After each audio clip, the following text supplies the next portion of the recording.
In Creo Parametric, you can use the Legacy Datum Annotations conversion tool to update the old style set datums to the more modern datum feature symbols. Let's take a look at a scenario. I'm working in Creo Parametric and I've got to open up an assembly, an older one. Let me go to my quick access buttons to go down to assemblies. Okay, this is the one that I need to open up, so I will click on it. And when I retrieve it, all of a sudden I get these like brown rectangles on the screen, and I think, oh, okay, those are probably datum planes. But I go to my drop-down list, and my datum plane display is already turned off. Well, those are the old style set datums, and you had to use layers in order to control their visibility, but I really should convert them to the modern style. So I will click on geometry from one of the parts and then use the open button from the quick access toolbar. And here I'm getting the warning that it's detected legacy annotations for referencing datums. You can read that whole message yourself. It means that I really should convert those to the modern style. And so here you can see I've got my datums for A, B, and C. Let's see, this one is B, and this one is C, and so A must be this one over here. So let's go about converting them. I will go to the Annotate tab, and then from the Annotations Overflow menu, here we have the command, the Legacy Datum Annotations Conversion Tool. I will click on it. Actually, before I click on it, let me start taking a look at these different datums. So I see what A is referencing, and for A, it's that bottom surface. What I like to do is I like to qualify the datums rather than just attach them to a surface. I think that's the way you're supposed to do it. So anyhow, let me figure out which annotation plane that I want to use. And so right now I can see, okay, there's front. I don't want that one. Top, nope, not that one. Right. You know what? Right is viewing in the correct direction. This is the one that I want to use. So I will activate that. And for that rectangular surface that represents A, well, I could use a flatness geometric tolerance to qualify that. So let's go to geometric tolerance.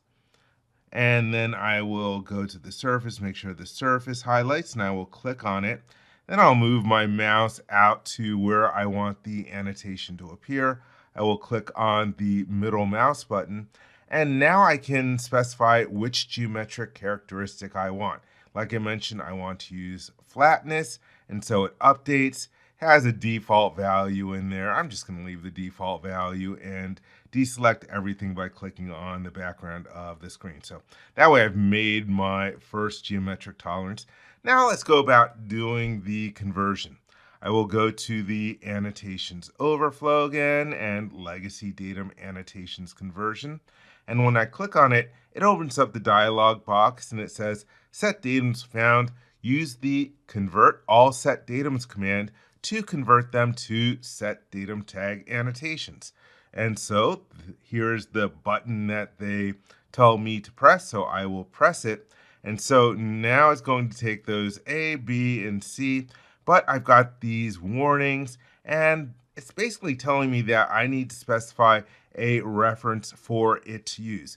And so back in the day with the old style set datums, you would use datum planes. And so if you are a younger person, if you have been working just for the past decade and a half, I don't know, then you're like, hey, these should really be attached to geometry. And that's what this is telling us. It should be attached to surfaces, dimensions, dimension witness lines, or geometric tolerances. Let me move the dialog box over to the side and reposition my model. And so let's start with A. I'm going to change the placement, and rather than attach it to a surface, I'm going to attach it to that geometric tolerance that I just created. I'll move my mouse out, and then I will middle mouse button in order to place it. So that is good for the first one. For B, right now it's attached to this plane, so I'm guessing it's probably supposed to refer to this surface. So let's take care of that. I will choose Change Placement, and then I will pick that surface, and let me move it out about over here, and then middle mouse button. So that one is done. I've got one more left to go, C. And so with C, it's got this plane, and I don't really see a flat surface that it's supposed to use. Looks like it is referring to a cylindrical surface, so I want to use this surface instead. Let me choose to change the placement, and I will select this surface. I'll drag it over here, and that's good for now. I'm not going to leave it there permanently because that is not looking great. But here I've converted all the different annotations. Everything here is good. Everything's in green. So I will click the close button. And I'm going to do a little bit more work to get these to be a bit more proper. And so let's see. Next one, let's take a look at B. So for that surface for B, I want to use a perpendicularity geometric tolerance to qualify that surface. So let's go to geometric tolerance. I'm going to attach it to the surface. Right now I'm getting a bunch of edges to highlight. There we go. Point on the surface, move out over here, middle mouse click in order to locate it, and then I will change the geometric characteristic from flatness to perpendicularity. And I'm getting this red horizontal line because a datum reference is required. That's what it's telling me in the tooltip if I leave my mouse stationary for a moment. So I can use characteristic A in order to qualify this. Let's use the icon here to select the datum reference from the model. This opens up a little dialog box. I will grab datum A, then click the OK button. And now everything looks good with this geometric characteristic. I don't have anything highlighting in red. So let's deselect everything, and then I can select datum B, and from this icon, I can change the placement and instead attach it to the geometric tolerance. Let me middle mouse click, and that one is placed. Then for C, let's use a dimension. And so I'm going to locate this feature in the model. Let me zoom in until I get the surface to highlight. Come here, surface. There we go. And so here is the hole. With the hole selected, I can right mouse click and choose to show annotations. And so there is a dimension annotation. Let me check that and click the OK button. Let's grab, or let me hit the middle mouse button to get out of everything. Let me grab this dimension and move it over. And for this dimension, let's start cleaning it up. First off, I want to show my tolerances, and so I will turn that on from the File Options dialog box, File Options, Options, and let's go to Entity Display. Then I will scroll down, and right now for dimension tolerances, let me change to show all tolerances and apply, and then click the OK button. And I'm not going to change the configuration option, but here I have the dimension. Let me click on it. And for the tolerance mode from the drop-down list, I'm going to change this from limits to plus minus. And so 50, and these values are a little big, or a little too small. Let me change them to something I like better. And let's see. And deselect. And so now I've got some dimensional tolerances on that. All right, now let me add a geometric tolerance onto that dimension. I will click on the geometric tolerance command. Let me select the dimension. And I'll start out by going in front of the value. Let's throw in a symbol for diameter. I think you should have the phi symbol there. And then after the value, let's put in our bonus tolerance. And then let's use this icon to grab our other datum reference. We'll use B in there. I'll click OK out of the dialog box. And forgot to change the geometric characteristic. Let's change to position. So that looks good. I will deselect everything. Now I can select the C datum, and I will change the placement so that it is attached to the geometric tolerance.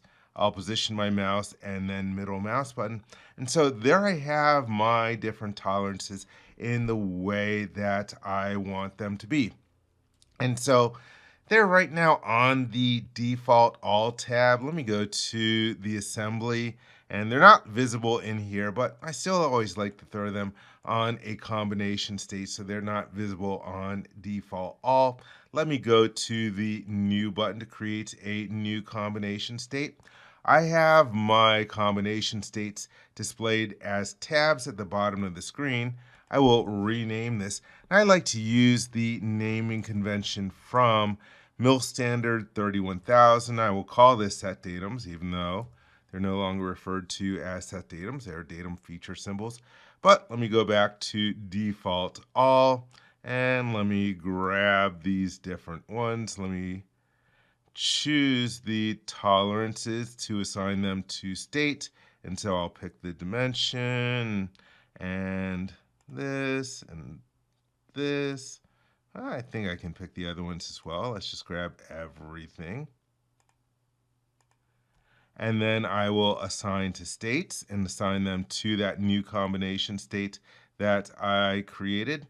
And now I will remove them from this state. So let me start with the A one first. Let me grab this one and go back to the Annotate tab and remove from state.